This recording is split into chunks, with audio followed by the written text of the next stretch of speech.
అస్సలాము అలైకుం, అందరికీ నమస్కారం.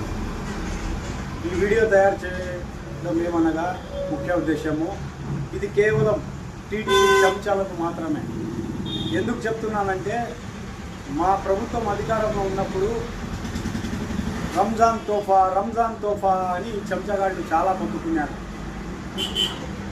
ఏమంటే మా ప్రభుత్వం ఏర్పాటైన తర్వాత 2 ఏళ్ళు కరోనా మహమ్మారి మా నాయకుడు చేయలేకపోయినాడు. కేవలం ఆంధ్ర రాష్ట్ర ప్రజల ప్రాణాలు కాపాడాలా అనే ఉద్దేశంతో ఆరోగ్యం మీద దృష్టి పెట్టడం జరిగింది. దాని తర్వాత 3 ఏళ్ళు మా నాయకుడు ఏం చేస్తున్నాడంటే ప్రతి ఇంటికి ఈ సరుకులు 200-300 రూపాయలు రంజాన్ తోఫాలు ఇచ్చే బదులు ప్రతి ఒక్కరికి సంవత్సరానికి ₹1,00,000 ₹2,00,000 రావాలా అనే ఉద్దేశంతో రకరకాల పథకాల ద్వారా వాళ్ళ ఇంటికి చేర్పించడం జరిగింది.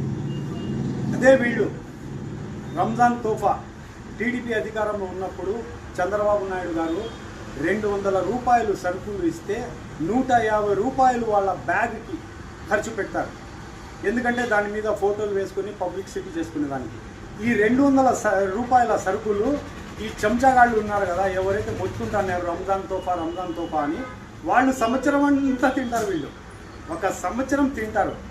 అలాంటి వాళ్ళు ఇప్పుడు ఎందుకు 2 ఏళ్ళు అయితే ఉండాలి టీడీపీ ప్రభుత్వంలో వచ్చి అధికారంలో వచ్చి ఎందుకు రంజాన్ తోఫా అడగడం లేదు అంటే వీళ్ళ చిత్తశుద్ధి ఏమంటే మా ప్రభుత్వం అధికారంలో ఉన్నప్పుడు మాత్రమే వీళ్ళు చెంచగాళ్ళు నోరు మెలుపుతారు, కానీ వీళ్ళు అధికారంలో వచ్చిన తర్వాత ఏం చెప్పరు. ఇప్పుడైనా మిమ్మల్ని హెచ్చరిస్తున్నాను, 3వ సంవత్సరమైన రంజాన్ తోఫా అడగండి. అడిగిన తర్వాత ఆ ₹200 సరుకు ఒక సంవత్సరం తినండి. అందరూ నమస్కారం.